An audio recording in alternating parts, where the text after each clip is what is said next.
What's up, my people? Devin O'Bannon here with Black Irish Entertainment. I hope you're doing well, and welcome to Music Talk, where I chop it up with music creators and music lovers about, you guessed it, music. So hit that subscribe button, hit like on this video, and hit that notification bell so you get notified when I drop the next one. All right, let's get into it.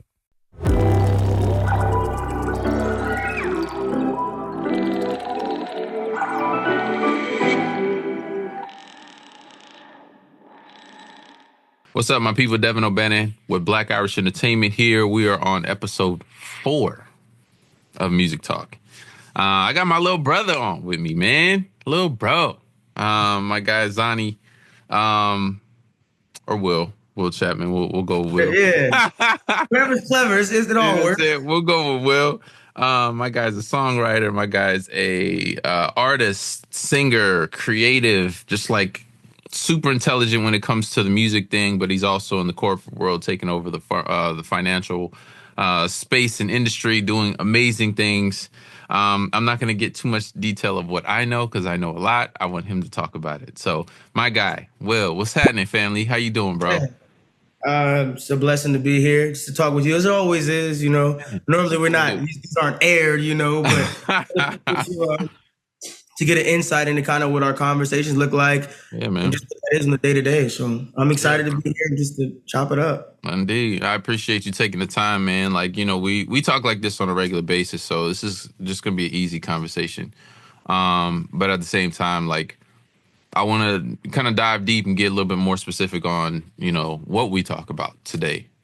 So I know we just talked, you know, off air a little bit, and you said you're in a creative space. Major creative space because you're working on something major, and we won't expose that right now. But stay tuned. Stay tuned. Stay tuned. Stay tuned.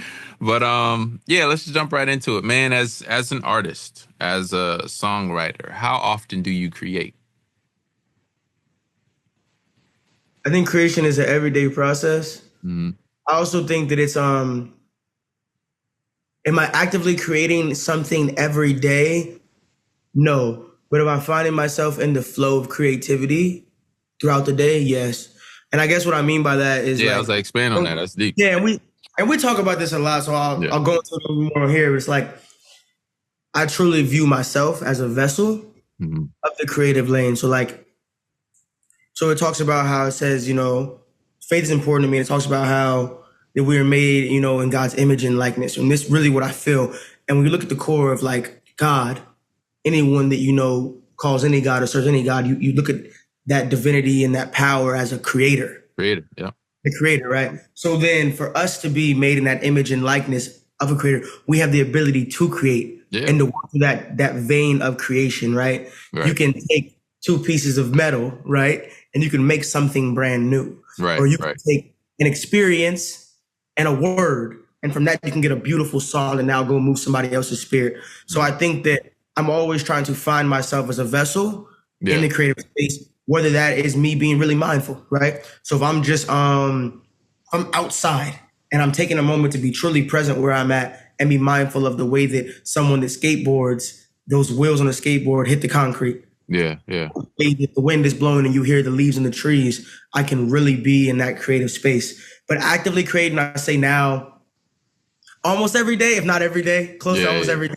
It's because when you live in that, I think when you live in the creative space and you allow yourself to be very mindful, then when you are being used as a vessel, creative moments move through you. When I am being mindful, right? Or I am just really being present, being where my feet are, I'm able to be in the flow and it moves through me, right? So the way I am sitting there and engaging with a moment of humanity will bring that new experience and the words to me that now come out in a creative manner. Yeah. No, it makes sense. That makes sense. And I like how you said, like, you know, we're made in God's image. And so he is the ultimate creator.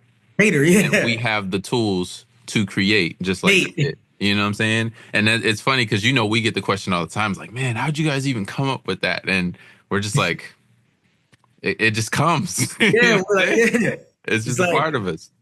I think it's so interesting because even now, post moving to LA, being out here, I'm closer. Like, you know, I was in Indiana where I was in school and I was not amongst so many creatives and or artists. Yeah. But now that I'm here and everybody you meet in LA is, I'm an actor, some or I'm an form artist. of entertainment, creative. Yeah. It's like Yeah. you really get an opportunity to see a lot of different creatives. Yeah. And then it's so interesting being able to see the different processes. Yeah. And I know my preferred process.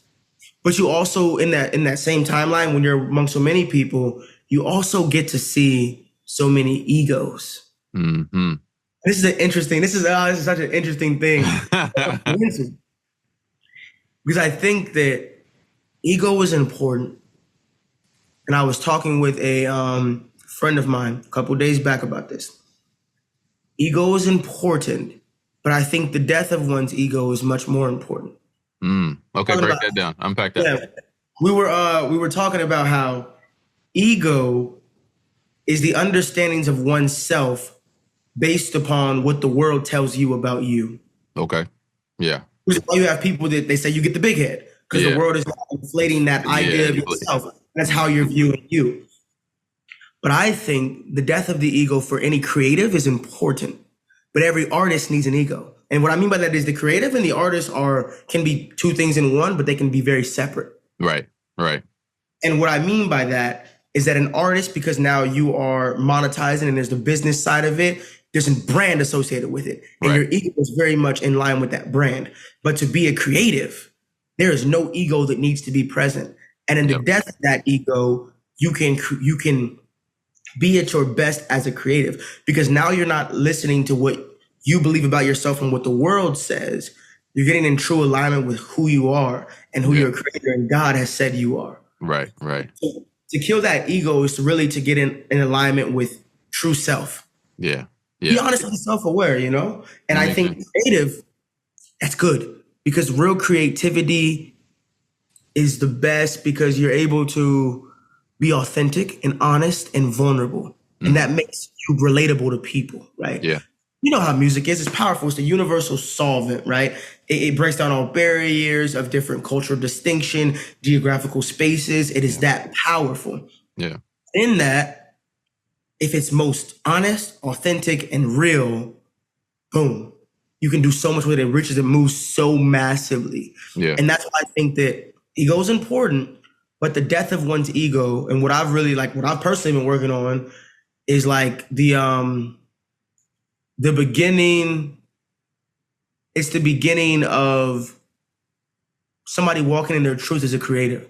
It's weird because as a creative, I'm all just about the art. Yeah. Obedient to sound, being obedient to God and the calling on my life, right? As being a creative. And then on the artist side, you have the music business. And we talk about this a lot. Yeah, yeah. It's because, being in this space, understanding corporations and capitalism, you understand this is very much a business. It is. And that's when you have artists. Yeah.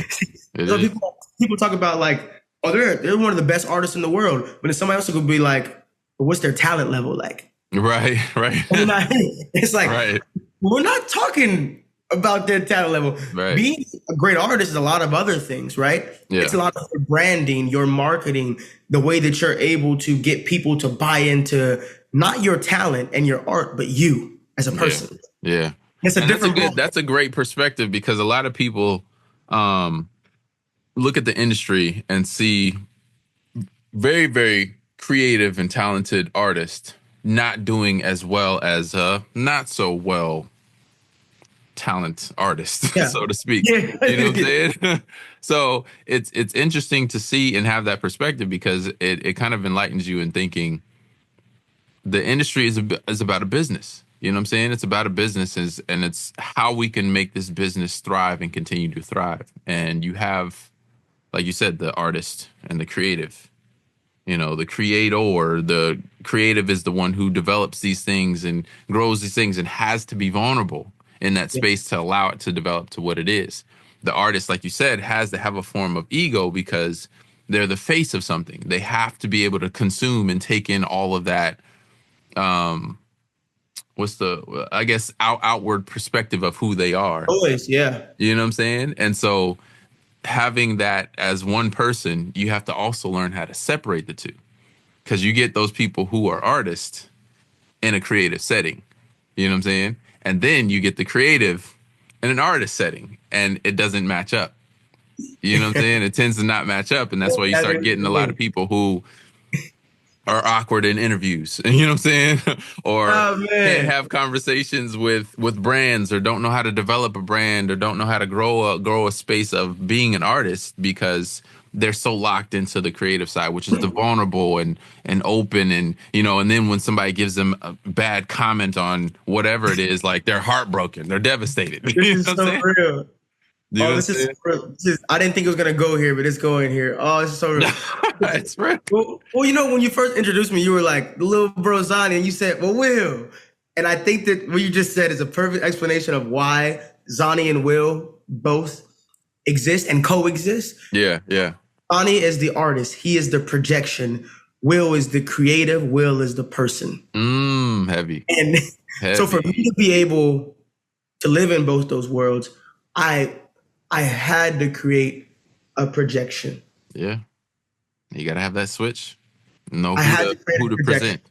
Yeah. I had to create a projection because personally, Will, as a full being, is so disgusted by the things that happen in the artist business world.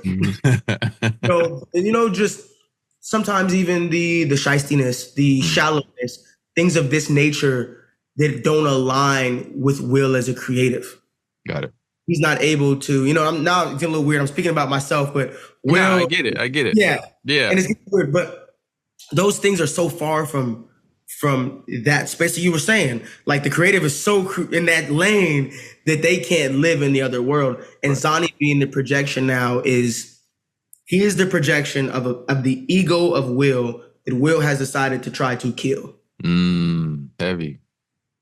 So do you feel with that? Let's unpack that a little bit more. Do you feel, because we're gonna go, this is how we talk anyways. We'll hit a mark and we'll just go past it. You know what I'm saying? Like let's dive a little deeper into that. So do you feel as this is you're Will and you're Zonnie. So do you feel because Will has a disdain in a sense of the, I guess, description and sense of an artist and what they have to hold up, do you feel like you're fighting yourself at any point? Oh yeah, all the time. In the transition? All the time. Yeah, and I think the times that I feel like I'm fighting myself most are the in-betweens.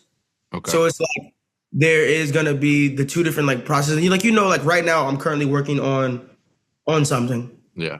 So Will's able to live fully. Yeah. If you go look at my social media, it's wiped right now. And a lot of the artists, people not hearing from me. Right. Because Will's getting able to zone in. Exactly. Yeah. This is great. Right now, there's no friction, nothing. Because Will's getting able to have 100% of kind of the control. Mm-hmm.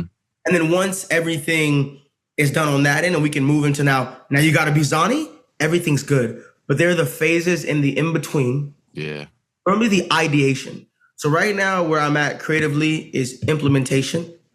The ideation process is over. So you notice I haven't released music, on DSPs in over a year. Mm-hmm. And I've only been doing music now for 4 years. Right. Which is mind blowing, but it's like a very small, kind of. It's only 4 years, and for over a year and a half of it, I haven't released any music, and that's because they have been at odds. Yeah. Okay. It's like, oh, you have stuff out, and do you want to go do the marketing, the branding, the pushing stuff, or do you want to go be in the creative space? And for me, it's been really hard to find that balance. Yeah. Because both places get very exhausting. That's right. And when you talked to me about this, and you were like, you're gonna and I didn't realize, I came to LA 23, young, want to go all the time. You were like, there's gonna hit a time when it's you have to allow yourself the space to rest creatively. Yeah, you got to be intentional, man. You got to be intentional. And I didn't listen, as you know. I probably would. You told me, and then I hit I hit like month 3 out here after just probably honestly nonstop. Yeah. I was working in a session, doing something every single day, maybe one day off out of that time period of just 3 months. Yeah. It's like just 90 days of just Full on creative. Like nonstop. And not even just full on creative, but you know how LA can be. It's like now you're going to events and now you're meeting people and now you're network. You gotta reach out. You gotta be out and about. Yeah. Beyond just the actively like in a studio working or in a, you know, creative space, that side, it was the other side too. Yeah. So they both get really exhausting. So finding that balance has been what I've been really working to do. And I'm not there yet. And I hope to, at a point, get closer. I don't know if I'll ever, or think I'll ever really find that perfect balance. I don't know if anyone does. I would say this, it's a process, and I don't think there is a perfect balance. You know what I'm saying? Like, because when you're in the creative space, you got to give 100% to it to be able to do it well. You know what I'm saying? And then when you're in the networking artist space, you got to give 100% to it to do it. You know what I'm saying? And if you split that in half and try to balance it, one is going to lack or both of them are going to lack. You know what I'm saying? And then, you know, it turns out to be burnout because you're trying to do so much on both ends. And so I feel like being able to acknowledge that point and realize like, hey, when I'm in this artist space, I'm giving my all. You know what I'm saying? And at the end of this time that I'm in this artist space, I'm here 100%, and then I can flip that switch and go here. You know what I'm saying? And then give 100% to the creative space, you know, but being able to learn how to switch, you know, hit that light switch, you know what I'm saying? Like, okay, I'm creative now. I'm not going to worry about this. I'm giving my all to that. I'm artist now. I'm giving 100% to that, and I can switch it. You know what I'm saying? So yeah, it's important also, like I said, to, you know, and like you said too, is be intentional about that rest, man. Yeah. Be intentional about that rest. A lot of things that I've learned a few things. I've learned more than a few things actually since I've been out here. Just quick, short 4 to 5 months in LA. Good lessons. Nothing, no like hard, crazy lessons, but quality lessons. Nothing, you know, nothing crazy or detrimental. You know, you hear the horror stories, but like good quality lessons that I've learned. Yeah. Well, let's dive back into the past of how you developed and created Zani, but then also like, you know, where you're from and, you know, what you were surrounded by to get you into this space of wanting to do music. Man. Well, let's preface this with I didn't want to do music. This is well, there was a switch. You know, it said 4 years ago you dived into the music. So like, I want to understand. I mean, we've talked about it, but I'm sure we talked about we're talking about listeners, subscribers. They want to know Zani, like how he became, you know, who he is today. Yeah, this was not the plan at all for me. This is not the plan, like my plan for me. Let me just say, this is not my plan for me. Right. So I'll give a little bit of brief backstory. My whole life, from Indianapolis, Indiana to be exact. Played sports, played football. I was pretty okay at it. I ended up going to college to play college football at a school in the Big Ten called Purdue University. Let's just keep prefacing. So up until this time period, up until college, I've never done music. I like sound and stuff. So like I didn't know that I had a different relationship with music than what I had until I started making it. Okay. So like I always listen. I listen to everything. I love music.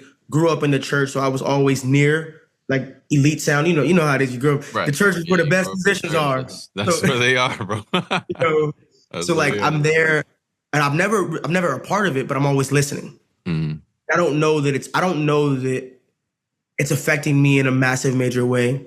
Now I knew like I had a capability. Like I didn't know that I was really good at singing per se. I knew I could, but like you don't know that you know. Yeah, you don't know what you don't know. Yeah, exactly. Yeah, I knew that I could, but I just never did it. Yeah.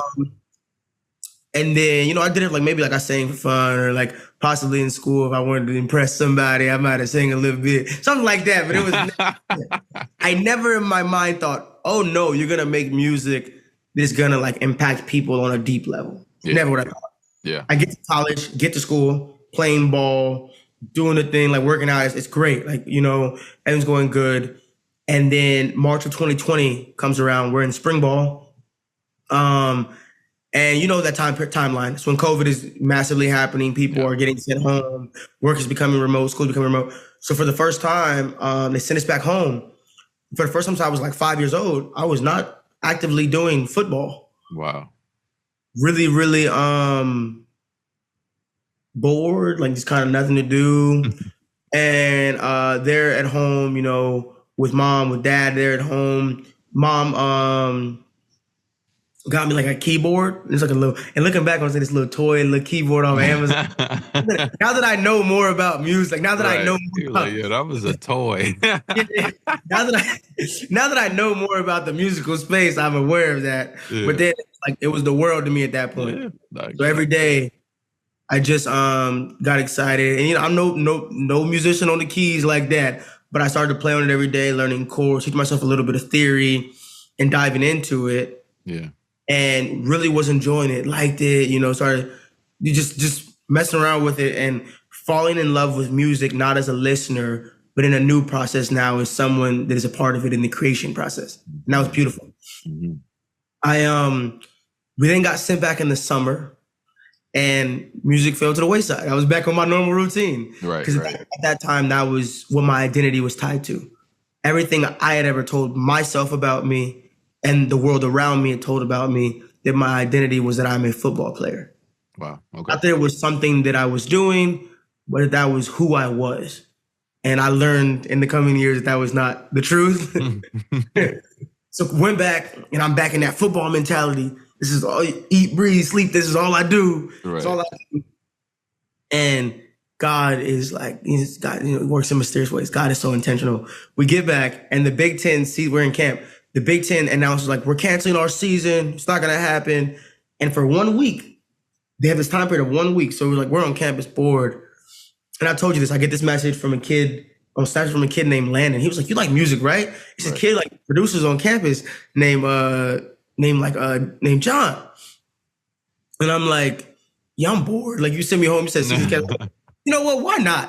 So I text the John guy. I'm like, at the time I didn't know, I was like, man, we should like make a song together, just make music. You know what? Right. Bro, just come through to my dorm. And I'm like, okay, cool. I went over to his dorm. He had like a little setup there. I never seen any of this kind of stuff before. He had like he had the Scarlett interface, some audio techniques. Like he had, and I was like, I'd never seen this. I'm like, this is kind of cool. He had like a little MIDI. And I'm like, what? This is kind of cool, man. And then like he plays his beats, like, you want to just make a song on this? I was like, why not? Presses record. He's in Logic Pro, and I just kind of freestyle. And you've worked with me, so you know how this goes. I freestyled the whole song, and that's the first song we did. That's it. That's where it sparked. That's where it sparked. And what was his name? You said John? Yeah. So it's Stokey. His producer tag is Stokey. Okay. His name is John Stokey. This is my guy. Yeah. Shout out to my guest. Shout out Stokey. That's my brother. That's my brother. That's who. Right. That's who I began with. That's my brother. We are locked in to this day. Actually, he's still at school at Purdue right now. That's my guy. Right. That's when the spark happened. But it was interesting because like it's funny you call it a spark because it hadn't become a flame or a blaze yet. It was a spark that created an ember because that still was I was wrestling with identity. Like, oh, I like this thing. This is cool, right? But I'm still very much in the football space. And the next 3 years, the next 4 years really are the birth of Zani. Okay. Which let me not say too much. It might be for what's going on and what I'm doing right now. And that's the birth of Zani. Fire. And it's weird. Music has always felt like a flow. Yeah. And at times, other things in life, like even with sports, it felt like a fight. And I think when you get in alignment with purpose, with your internal and your external purpose, you know, get in line with self and then external purpose, life is very much a flow. Does that mean there aren't obstacles and adversities? No. But I think it means that when you come upon them, you use discernment and you're guided and led by the Holy Spirit and you move in a way where there isn't the strain and stress that when you are walking out of alignment with purpose. Right. Yeah. And you have the tools. Yeah. Through the journey, you pick up the tools to be able to succeed when you reach those obstacles, to reach, you reach that level of like conflict in a sense, you know what I'm saying, to get to that next level. Once you get to that next level, then again, you walk that another new journey to pick up new tools and, you know, you take that next step. So with that, as you translated or transitioned from Indiana to LA, what shifted? What was the cause to go to LA? What was the shift to LA? I believe there was. What made you want to go to LA, by the way? Like, what was the reason? I thought LA was the best place for me to grow as a person and a creative, but I didn't realize why I was here in LA until I actually got here. Yeah. Interesting. So like, I was like, oh, that's where everybody I know currently that's doing music and art is, right? Mm-hmm. That's where I know of people that are being successful in that lane are. That's where I feel like you're in proximity to new opportunities and opportunities that can now, you know, magnify what you're doing. So I was like, okay, everything I want to do is in LA. Right. And that was a very much, okay, this is about what I want to do in this moment. That's why I came to LA. That's why I drove 30 hours from Indiana out here. Long trip, 30 hours. Long trip, yeah. But then I got here and it was my third week here when I realized why I was here. Okay. And I'll dive into that a little bit. I'll go here. We got time, my boy. Talk about it. Like, I'll dive into it. Yeah. I was in a session with a producer, well-known guy, few platinums, he's pretty good, like well-known guy, right? And my first time meeting him, just working with him on some stuff, a few demos for other people and some stuff, possibly me. And I had played him Thank You, the gospel record that we did. Yeah, yeah. I played him Thank You, and he was moved to tears. Wow. And he made a statement, and he's like, I'm so far from God. And then he kind of opened up and was like, you know, in this industry, it's easy to really get, I'll take it one step further, not even just in this industry, but in life in general, in the world that we live in, it is easy to feel yourself getting far from God. Yeah, yeah. Getting far, to feel yourself feeling far from God, even though that God is always near. Right. As far as we feel, always present and near. But he said that, and it hit me all at once like a ton of bricks. Wow. And when it hit me, I was like, I'm in LA because God blessed me with a gift. And within that gift, I am using this to be a light. I'm a vessel. And it wasn't about Los Angeles being somewhere that could magnify my gift. It was really about that in this city of Los Angeles, there are a lot of people that are hurting. Mm-hmm. In this industry, there are a lot of people that have been used, are jaded, have been abused, have been demeaned, have been steered away from purpose, are really not in good spaces. And the gift that God gave me, being able to be a vessel and to be a light and to be in a space, right? Really, I'm here to be a light in a very dark space. Yeah, yeah. And that's when it hit me, I was like, whoa. Because, you see, I'm still very new to this space and this world, right? Like, right. Yeah, it's been 4 years now, but I've only been in LA now for 5 months.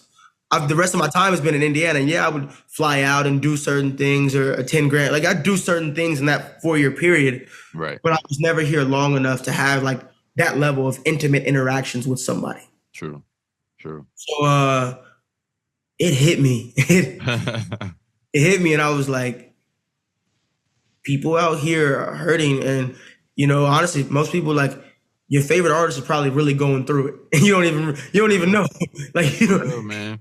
You don't even know. Like, yeah, that's real. And that's what I strive really to do and to be, is like, not even just the art that's being created, to be authentic, to be real, to impact someone's life in a positive way, but just the energy that I bring into every room that I walk in. Yeah. Because you really never know where someone is at. That's real. And genuinely, like, in this industry, there's a lot more people having a bad or hard day or rough time than there are ones that are having a good time, especially when dealing with creatives and artists. Yeah. Yeah. Even though it is a business and they're like, the show pony of the business, they find themselves at times being the most vulnerable as it comes to like what they're subjected to, and then also being the people that are the least compensated. Yeah, that's real. It's a tough industry to run in and to be a part of, especially when not only when you're new to it, but when you don't have like a strong community as well. You know what I'm saying? Like Oh, yeah. stepping into it on a Oh, on a basis where like you're doing it by yourself in a sense. Like you're surrounded by people all the time, but it still feels like you're doing it by yourself. You know what I'm saying?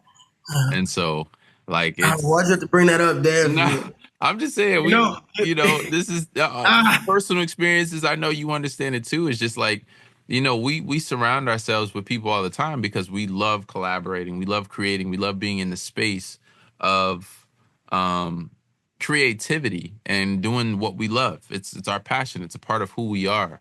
Um, but then like outside looking in, like you said, everybody has their own story. And so you get a lot of people with their own story coming to a place. You create great music, but then when you don't dig deeper, you realize if not everybody in this room, most of everybody in this room is struggling, like dealing yeah, with something. You know what I'm saying? But that's what makes the best music. We put it into our music. You know what yeah, I'm saying? I just talked to somebody about, um, was it yesterday, day before yesterday, about being understanding and acknowledging like your mental health in these spaces, yeah, man, because we use these emotions, we use these hard times or whatever to create really good music because it turns into inspiration for these songs, you know what I'm saying? But then we leave it there. You know what I'm saying? Like we don't really like dig deep and be like, okay, hey, I really need to talk about this. Instead of just putting it into the music, I really need to talk about this. I need to get this out of my system because yeah, it's developing and creating good music, but I'm still eating it every day after these sessions. You know what I'm saying? yeah, And so being intentional about that, and like I like the concept of, like you said, like when you came to LA, not even the concept, because it was a real thing. Like you came to LA and I'm sure God downloaded into you while you were here, why you are in LA, yeah. It hit your me. Yeah, purpose and your drive and the reason why you need to be in sessions with these people and have conversations with these people. You know what I'm saying? Like all of yeah, that is coming to LA with purpose. Because when you don't come to LA with a purpose, bro, like it will eat you up and spit you out. yeah. LA is not an easy place to navigate without a purpose. Man, I'm glad that you said that and you acknowledge that like creatives and artists, they put all of those strong emotions, those feelings into the music. But then like it's another thing to, accept something and give it to the world. Yeah, But at some point, where do you really like let go and forgive? I've been dealing a lot lately with forgiveness. it's heavy. Yeah, I think even myself, you got to start with yourself.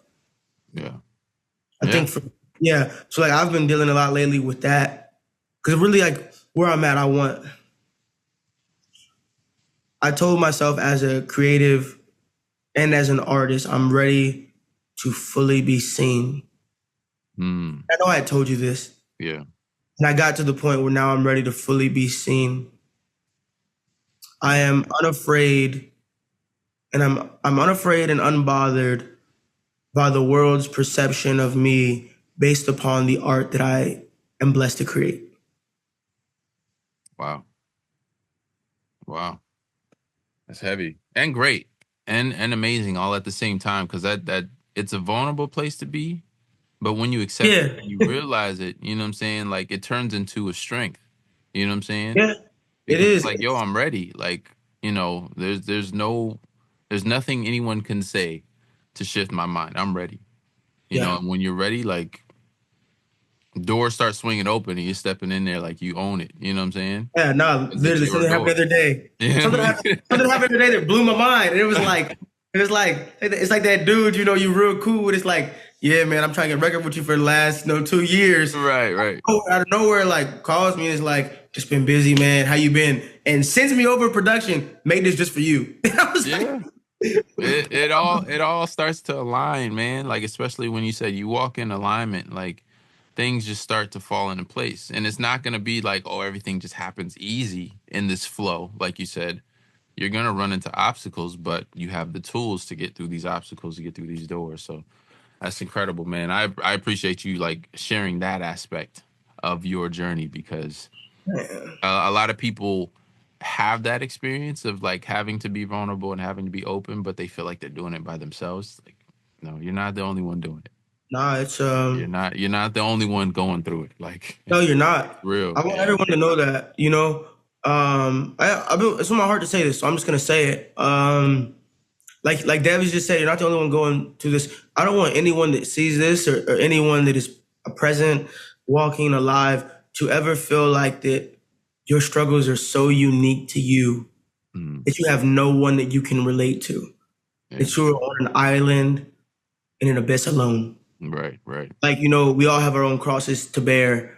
And within that, just know that being able to have a conversation, to really be human, beyond just the art or the music, like if you're in a room with somebody, being able to be human and have a conversation, everyone has a certain level of common ground with somebody else. Right, right. And we are much more alike than we are different. All right, my guy. So, question for you. Talk to me. What is your creative workflow when it comes to building songs and writing songs and creating songs? Yeah, I'll tell the people because you know how I've experienced it. Yeah, you're right. I've experienced it. This dude is insane, but I'm gonna let him explain it. the best way to really, I guess, contextualize to put this into words is that I normally hear a production, like we're working together, or it's like I hear a chord progression, a production that I like, or there's an energy associated with something in the music. Yeah. And then from there it just goes. And it could be it's not a very long process. It's not I'm obedient to the words that come to me. Right. And it happens. So it's like, and Dev's seen it. The way to put it in words, basically, like he'll play some chords, or he'll have a production that I'm feeling, and I really am in that zone with it. A word or a theme will come to mind for me, and the words kind of just follow. Yeah. And normally the majority of the structure of the song comes to me like that, and then maybe tweaking some things, maybe a bridge that I hear a little down the line, but songs normally come to me one at a time. I don't normally get them in pieces. So no, I get that. Like I said, I've experienced it. I've experienced it. Like, the dope thing about Will is that, like he said, he's obedient to the words that come to his mind. It's not necessarily. We haven't been in a session where I've seen him sit back and like overthink. Like it's great, one, because that's how songs develop. You kind of keep it open and you allow it to flow and you allow it to flow. And the overthinking is what causes that block, which causes the writer's block. And I haven't experienced it with him yet. Like this dude is crazy talented. And if you can hear the noise in the background, it sounds like the landscapers decided to just show up. So I apologize for any noise that's in the background, but that's dope. So question for you, and I asked one of my buddies this.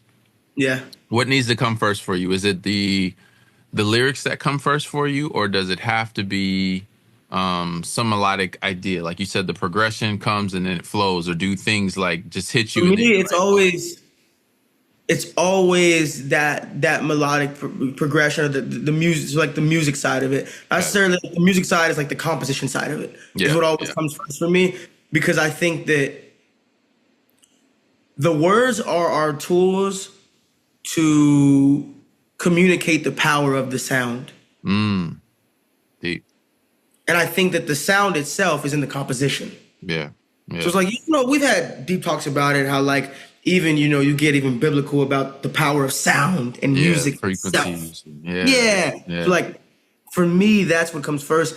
And the words really complement that. I think we live in a society, when we go back to what we talked about earlier, like you have ego and you have artists. So the person that says the words has kind of become, you know, the forefront of the show. Yeah. Yeah. But the real star is always the composition of music. That's why like real quality producers are so sought after and so beloved. Yep.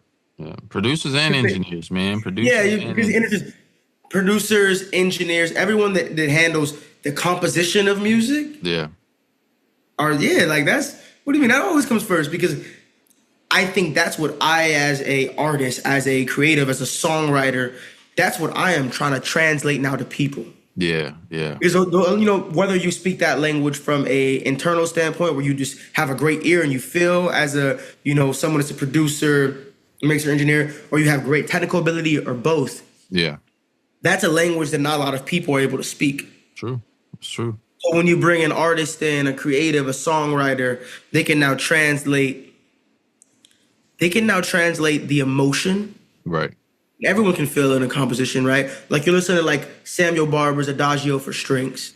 It's absolutely heart-wrenching, right? Everyone can feel that. Right. But what a songwriter then comes in and does is they take that emotion that's evoked, and now they tie that to an experience or a moment that now resonates with so many people with the words, right? It's the way that we naturally communicate with one another. Right. It's the way that the majority of people on earth will naturally communicate. It's some form of dialogue. So they're really that in between. So for me, it is always the composition that comes first. Yeah. Now for me, it looks like simultaneously for me when it happens. But even when we work, it's never you play a progression and at the same exact time I'm there with the words in the song. Right. Always, there's a you play, and then sometimes it even be like we get that look, and you hear it and I hear it, I'm like, yeah, and right. And then once we know we there, right. And and I feel like the development of a song, it's not a push and pull, but it's like you build, then I build. You build, then I build. You build, then I build. You know what I'm saying? And sometimes it can start from a melody, because like often you'll come into the studio just humming things. You know what I'm saying? And that inspires something for me. I do be humming. I do. You know what I'm saying? Like Before we got on, I was singing. I do be singing randomly. Yeah, but I mean that's you as an artist. Like you consistently have music in your ear and in your head. Yeah. Like, you know, same thing for me as a producer. Like I'm consistently thinking new progressions or new sounds or new sound design, whatever it may be. But it's your surroundings that implement those moments of inspiration. You know what I'm saying? So like you can walk in and be humming something and that's like, oh, I like that melody. And then I start creating this, and then you start coming up with, you know, more off of that melody, and then words start to come into play, and then all of a sudden, boom, a song's created. You know what I'm saying? And so it's great to see different people's way of working though. You know what I'm saying? So like, I know people that need the beat to be made before they're even able to come up with something. Yeah. You know what I'm saying? But then I know people who can just come up with something from thin air and complete silence. You know what I'm saying? And then you can put music to it. So it's interesting how people have their different ways of working, different workflows. You know what I'm saying? Yeah. That's dope. It is interesting. But I do want to emphasize when I say this that I think it goes overlooked by the public, but not by people that know music. Producers, and hear me when I say this, not beat makers, producers are the real star of the show. They are maestro as a singer, as even a rapper, as someone that is, you know, the MC or the person that is delivering the words. We are an instrument in their orchestra. And I do not I want to emphasize that. I don't really understand. Producers are the star of the show. They don't get it. Like, and I think and it goes back to kind of like we said earlier, to artists, you put it out. I'm telling you. Right. I'm telling you, there's no Leslie Gore, It's My Party and I'll Cry If I Want To, without Quincy Jones. Like, I'm telling you, producers, I cannot emphasize this enough. And I people that know know, producers really, that's where it's at. I love that. I love that. And I agree. I agree. There's a really controversial thing going on right now in the world of social media and people's opinions on how music is being created. Yeah. So DJ Academics just posted something maybe a couple weeks back. He posted something saying it was very controversial, like very, very controversial. Producers shouldn't have a say. Producers shouldn't say anything regarding an artist creating. They should just make the beats. That's and a when beat they're in maker. the studio, that's it. That's a beat maker. They're very different. They're distinct. And we've talked about this. Yeah. I'll say this though. I feel like the difference between a producer and beat maker, yes, there's a difference. Someone who could just make beats, make 100 beats a day, and send them off and shop them. That's dope. Yeah. 100% I applaud that because that is a different type of creativity. You know what I'm saying? A producer can be in the room with the artist and the song will develop with the artist as they're creating the song. You know what I'm saying? So like they're hand in hand on the full creative idea to finalized, ready to release. You know what I'm saying? They're working with the engineers, they're working with the artists, they're working with the songwriters, they're working with everybody in the room, and they're creating the sound behind it. The controversial, I guess the comment that DJ Academic said about how producers in the studio shouldn't have a say and they should just make beats. One is wild to me because I feel like even beat makers, when it comes to, you know, making the beats and stuff like that, like there's somebody creating on an idea. Yeah. That you vulnerably created yourself. You know what I'm saying? You came to your space of peace and you created, and somebody's coming to put something on top of or within your beat. You know what I'm saying? And then even on the flip side, as a producer, you're in the studio creating this sound and developing. You know what I'm saying? That's a whole different thing. So I disagree with that comment where he said producers shouldn't say anything. They don't have a say. They just need to make music and put stuff in. That's wild to me. But at the same time, I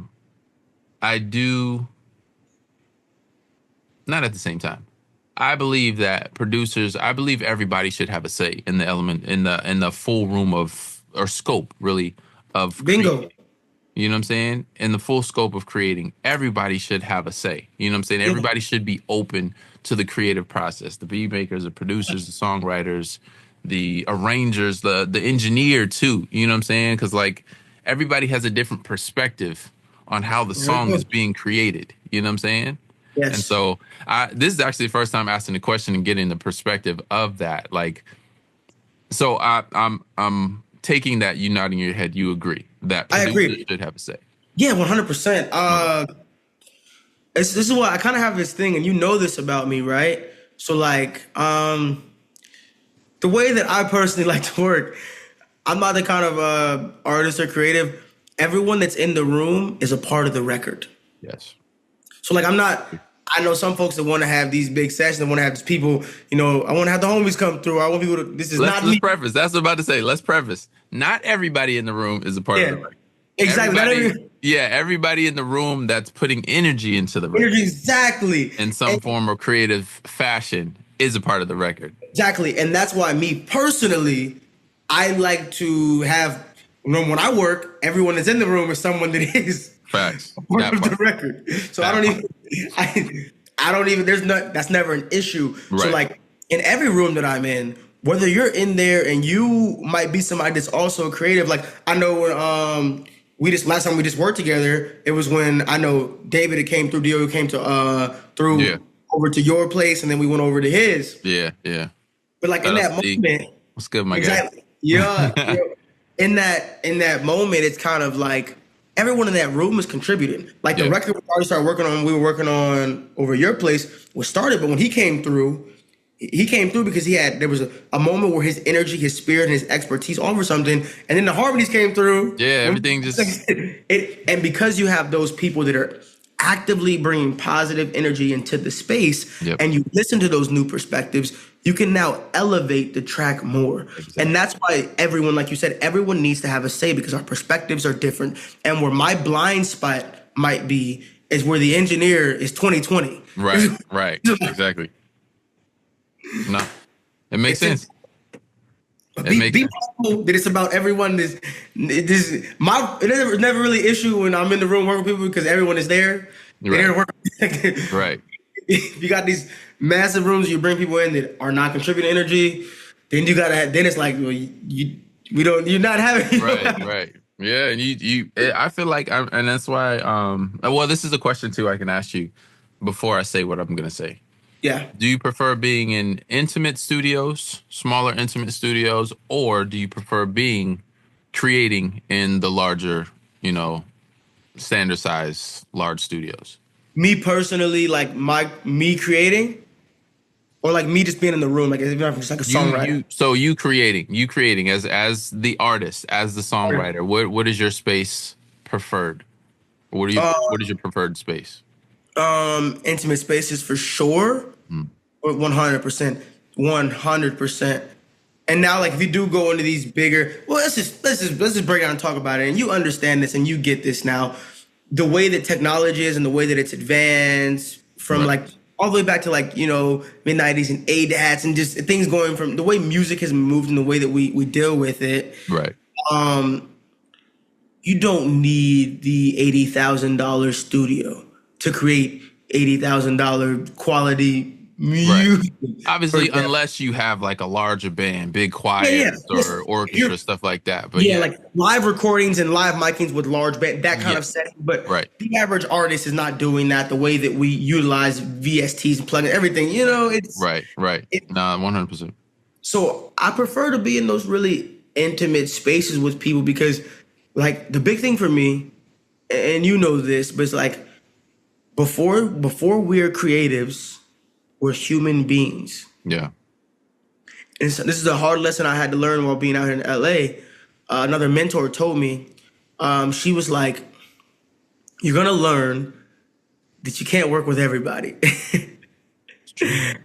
And I did not understand then because I was just, I don't have enemies. I don't have quote unquote ops. Like, it's not me. Like, right. I sing love songs, happy stuff. I sing about the Lord. I sing about like just life and just, I sing about what's real. Like, I'm not, this is, Right, so, right. I'm thinking I'm in LA. People want to work with me. Like, go work with everybody, right? Right. But you learn, and I learned you can't work with everyone. And just tie that all back around, what I'm saying about that is that you have to be very mindful of the spaces you're working in. And that's why I like intimate spaces. But when you're in intimate spaces working with people that do not resonate with your energy or spirit, you can't allow us to be in those spaces because now it will taint you. Yep. And your creativity too. Yeah, your creativity, it'll taint you and your creativity. So it's like in the bigger spaces, even when there's a lot of people around, it's easier because normally when you go in those spaces, music. Right. That's what it's about. Right. You walk into those rooms, you got the session laid out. There's an engineer that's already there. Normally you in intimate spaces, the person producing is normally working engineer production the whole. Right, everybody's pretty much you're doing the same thing all at once. Yeah. Exactly. It's and I really appreciate that. Yeah. Right? But you go to those bigger spaces and that's a part of the machine. Mm-hmm. And it looks different. And it feels different. It feels different. Yeah, I was about to say that too. It feels different. Whether you go to somebody's crib and like this, they still doing their crib. It's a very different, like, one's like going to the office and one's like going, you can go have a meeting in the office or we can have lunch at a nice restaurant. Yeah. No, I feel that. They're different, right? We can have lunch at the restaurant, much more intimate setting. We can talk. It's even more, relaxed and casual. Or now we're having a meeting at the office. Right. No, it makes sense. It makes sense. And to circle back to what I was saying, when it comes down to, collaborating and stuff like that, it's a different feel when you have, the songwriter, the producer, the engineer, the manager, all these elements in one room, because now you have to feed off of everybody's energy. Everybody has. Don't get me started. Has a say. Everybody has a say. I got some nightmare stories about We'll That's talk the about thing. that later. We'll talk about that Why are later. the managers in the room? I don't even want to start Yeah, with that. trust me. I've been in studio sessions and studios where managers were there. Like, why are Their y'all there? Why their are- A&Rs were there. Their what is their social media people were there. Like everybody was in the room as we were creating. And I mean, I understand. Like, okay, you got to have I agree. these key elements to keep the brand going. But it was so tough to like create because everybody was It's a show. tapping in. Like it wasn't just the songwriter, the artist, the producer, and the engineer. Like I was the engineer, but like everybody was in the space and the social media was saying something. And then the manager wanted Yeah, to put it's some like, input in yeah, and and it was that's just when, like, okay, you know what I'm saying? Like you know what I've noticed? What I've noticed about that is that this is gonna sound interesting. When I've seen that happen, I've witnessed it now too, since yeah, being out. And I played my part and played my role, right? Because in the space that I witnessed it, I was the songwriter. yeah, So I'm really big on not stepping on toes when I'm in spaces. facts, I'm a 100%. vessel. I'm there to serve. I'm of service. Right. So I play my role to a T, right? You bring me in to songwrite. I'm a write to the best of my abilities for you. Right. I think sometimes that's when you have to have somebody that leads, right? Right. So it's like either the artist or the producer is like, this is a ship, and we all on board right now, and we got a role to play. And your role right now is Mr. Social Media Man. Take the pictures and just chill over there. Right. It's like let you know, like you're on the cruise, but you're a passenger on the cruise. Right. You don't Let need to be you know trying what to I mean? drive this job. Like, But I think when you have a producer, an artist that has strong leadership qualities and capabilities and has a vision for what is going on in the session, right. those things don't happen. Facts. 100%. Yeah. I think that, and I've seen it, and it's kind of sad. It's like I was in a session where someone listened to like 50 beats and then listened to the same 50 beats again, and I'm sitting here like, it was like 8 hours of my life is just Listen. great. Right now. Yeah, like you didn't get a line down, no top line, nothing. Right. Right. And like, you know me, I like to be efficient. So Right. Same here. Same here. You know how it works. I'm creative, but I have a corporate brain. Like, Right. I was like Not 8 gonna hours sit later. here for 12 hours listening to beats over and over again. Like, nah, we And need then halfway listening to the point where like everyone, people looking like, what's going on here? right. But what I mean by that, like you said, it becomes hard to create in those spaces. Yeah. And I think the big thing is like, I think like even like we said vision earlier, I think creation is best when there's clarity. Yeah. Confusion is the enemy of creation. Yep.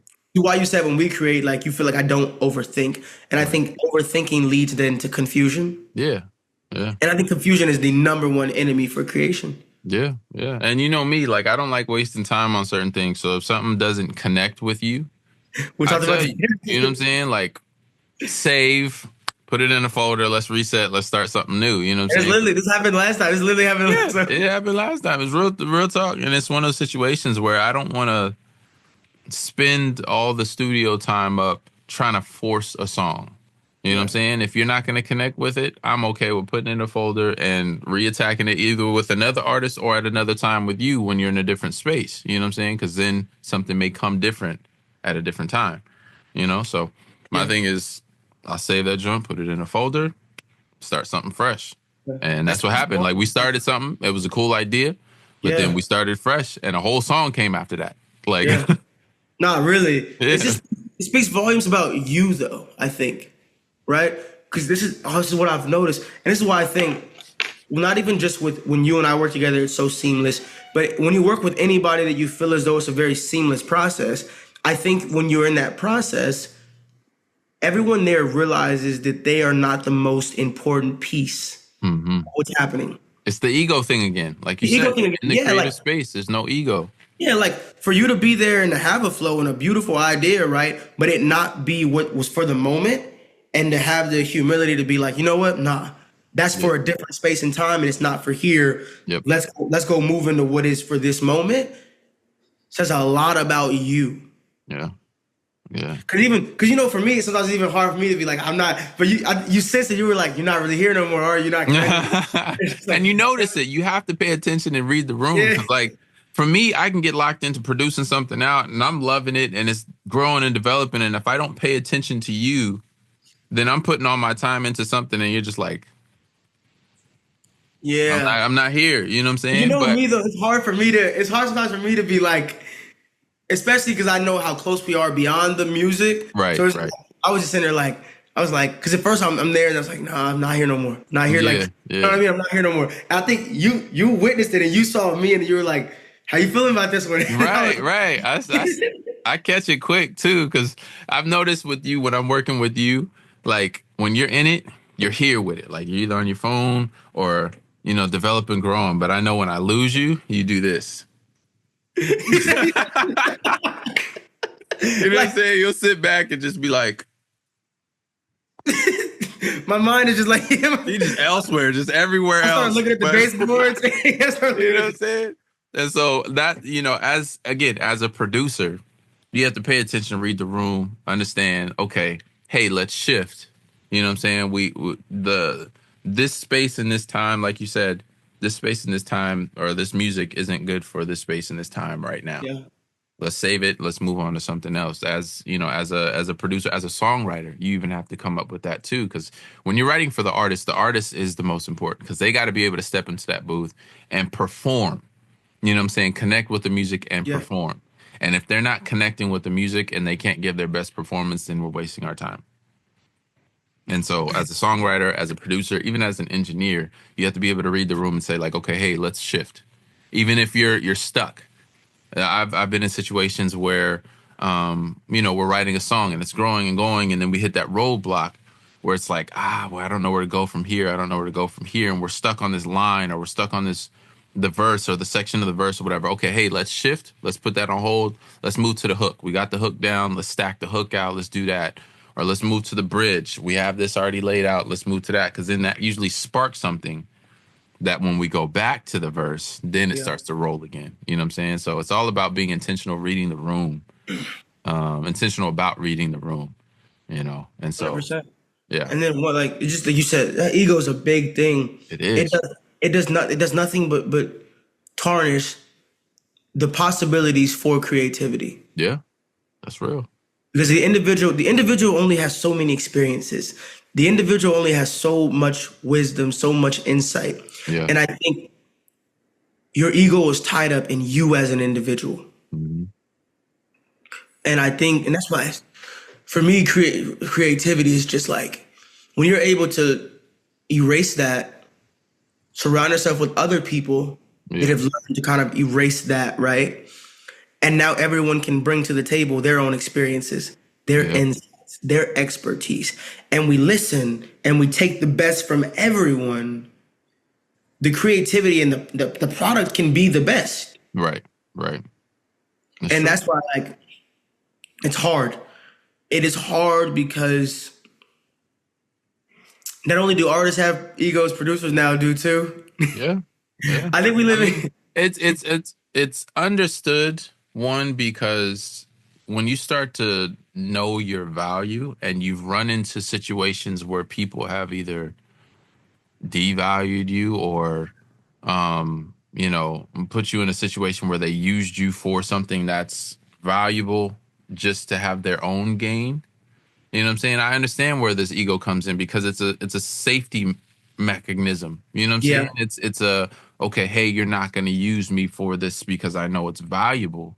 Yeah. You know what I'm saying? It's a tough thing you're right. It is because it's really about balance, and it's very tough. Yeah.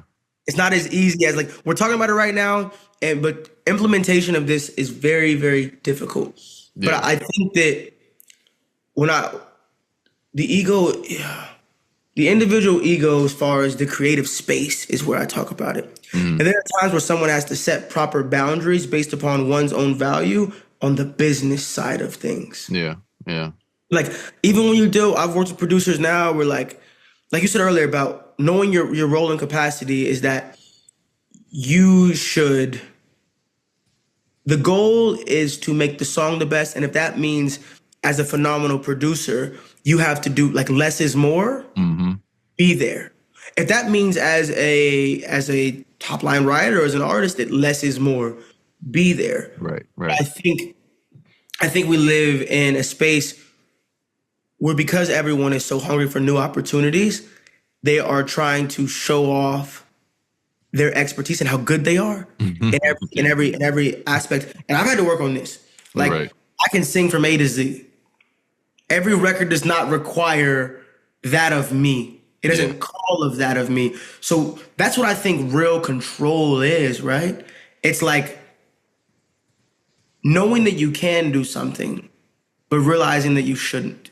Yeah. So it's like, and I think knowing when to do it. Yeah, when to do it. Yeah, knowing when the right time. But like, me, I gotta know when to tone it down. Like I can sing from A to Z, but I gotta this moment, this record does not need me to show that like I can sing. Like it does not require. It doesn't require that, and that's hard. Yeah. And it's also hard for producers because like you are really nice at production, and you can make crazy like you get excited, start adding all the elements. Right. And you look that's one thing I had to learn too. And I'm still learning when songs require bigger production, when songs require simplifying it and making it more open canvas for artists to fit in. And I mean, we've tapped into the sync world, you know what I'm saying? The film and TV world where that type of production is completely different than the production that you would do for artists. You know what I'm saying? And so it's like you almost have to overproduce. And that, like, for me, I used to overproduce, you know what I'm saying? And it was like, well, I don't know where to fit in. So then I learned how to curate it to artists, to where, having that open canvas for the artist to be able to have a space to fit into. But now stepping into the sync world, film and TV, video games, stuff like that, like, you're almost required to, like, overproduce. Like, it's crazy. It's crazy because you have to set the moments and the scenes and the emotion and everything for whatever they're it's the word of dramatic. So like it's gotta be it's gotta feel dramatic and big. You gotta be able to fit it in. And so being able to understand when to do certain things. As a producer, you gotta know, okay, I'm working with this type of artist that requires this type of production. I'm working with this brand that requires this type of production. You know what I'm saying? So like as an artist, I'm working in this space with this individual. So I know I need to know what character to give for the song. You know what I'm saying? I'm not going to give a gospel character to something that's a little more intimate singer-songwriter. You know what I'm saying? They don't need the big vocal. They need that more conversational, intimate vocal. So, I feel that, bro. I appreciate that perspective. That's incredible. That for me has been a learning process. Yeah. It's one of the biggest. That is one of those things, that is truly what I view as like just like surrendering to the sound. Yeah. Like to fully surrender, because then I remove the individual from the equation. And now my purpose for being in this room, in this space, is to be obedient. Yeah. To this moment that God has allowed us to be in. Right. And in true obedience, my steps have been ordered. And because of my steps have been ordered, I need to walk them. Yeah. It's like, I think, and it's hard, right? It's extremely hard. It's hard because everywhere we turn and we look in this world is talking about I. Mm-hmm. I'm a little bit younger than you, and I really come from that generation of we are the social media internet like babies, literally. Yeah, real talk. That's what we grew up on. That's what we always seen. And when you have that amount of access to the whole world, good and bad, to the fake and to the real, when you have that amount of access, there's something that goes off in your brain. And I think my generation is the first generation where we fully are like affected. From the times where we were able to understand the world around us, we've had the internet and we've had that access to it. Yeah. So like are extremely fully affected to where we want the individual to be big, because that is what a lot of us have, and especially I'll say in American society, right? And in American society, where I'm at, like a lot of us have currently wrapped up our own self-worth and value with how much we are as an individual, how much we even have as an individual. Yeah. So everything we go into, so everything we go into, it feels as though when we don't feel big as an individual, we're less than and we're small. Right. Rather than there's this great, big, beautiful world that we live in that we're better and bigger together. Yeah. That's deep. And like when it, just to kind of bring it back to just being in a room as far as music goes, when you step into that room and you feel as though when you aren't the star of the room, when you aren't the star of the song, that you're small, people don't want to feel that way. Right. And within that, now there's the forcing or the overcompensation. In my own experience and what I've done with music, it's me when I am, actively over singing. When I'm doing, when I'm doing more than what the moment requires. Yeah. That's real. And it's like it's hard. It's very hard. It's like God gives you this ability and this gift. The next step is control. That's real. God gives you this and gift. being able to like you said, control it, but then use it to its best ability at the same time. Yeah. You know what I'm saying? And the best ability doesn't mean you need to be the star of the show, as you say. The best ability means you need to make it fit into what's going on like a gear. You know what I'm saying? So everything can run smoothly. You know what I'm saying? And you run at the pace that needs to be ran. And you need, you do that. You're good to go. Like when we run into situations where, an individual wants to be the star of the show when this other individual needs to be the star of the show, that's when you start running into conflicts and you start running into issues and, running into problems. But yeah, we've all experienced that, man. We've all experienced that. But that's why producers, that's why when I said earlier, I can't stress it enough. Yeah. That's why I believe, and I will never, I want to emphasize, producers are really, in my opinion, like that's the star of the show. Yeah. Not because they might be doing the most or getting the most credit, but because producers, when I feel like a producer is doing what a producer does, they are the shepherd to every piece of that song. Yeah.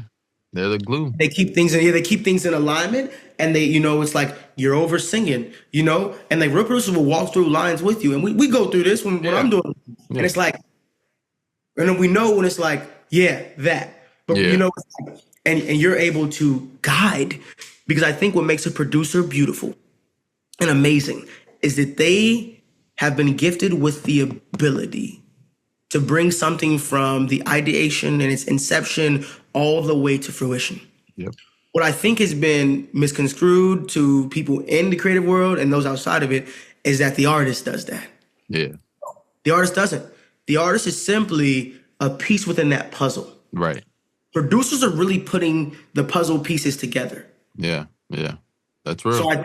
So that's why I give so much love and so much, credit. And then your producers bring together and you have mixing engineers and masters. They're making sure the puzzle fit and it look nice. Right. Take a picture of it. So it's like, but I can't stress it enough that the vocalist, the rapper within a production is really a piece of the puzzle. Is really an instrument. Yeah. And I think what makes it hard to surrender to that is the ego that has to be associated with artists and their branding. Shout out to all the producers, by the way. Yes, everybody. Shout out to all the producers, man. What I love, and all the pieces of the puzzle. Really, I love the focus of the producers being. I like what you said. Like the producers are the shepherd of the creative space. Yeah, like they're the ones to implement all the pieces. Okay, this needs to go here. This needs to be done here. This needs to be done here, and then you have those pieces, which are the artist, the songwriter, the arranger, whatever it may be, vocal producers in there as well. Like everybody's tied into that space, and then it's handed to the puzzle master in a sense, which is the engineer, the mixing engineer, mastering engineer, where they're able to put it all together. So shout out to the producers, the shepherds of the creative space, and then all the other pieces to the puzzle as well, because without certain pieces, music could not be created, man. Could not be created. But let's move on to the final question. I was going to ask you, and we've kind of talked about how, your generation is different from my generation. If you were able to speak to the younger version of yourself, based off of where you are in your journey, your life journey, what would you tell the younger version of yourself? I would tell younger me that being you is your superpower. Mm. And on the day that you meet yourself, you have two choices.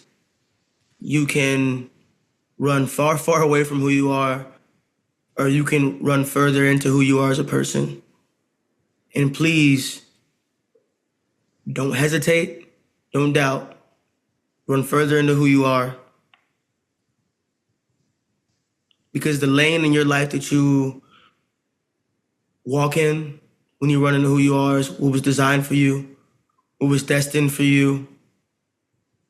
And you have nothing to do in this life but be yourself. Wow. I think, and I would tell myself that. I would tell anybody that there's no need to want to chase anybody else's life. There's no need to chase what anybody else has. Mm-hmm. Your life was perfectly designed for you. Be who you are. And I don't know, and and I tell myself, like, it's gonna come a day when you meet yourself. Yeah. Everyone has a day when you meet yourself. And you have a choice. Just run to who you are.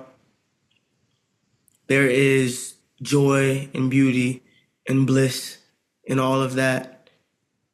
Don't hesitate. Don't overthink it. Don't be swayed by what the world tells you about yourself. God made you intentional. Yeah.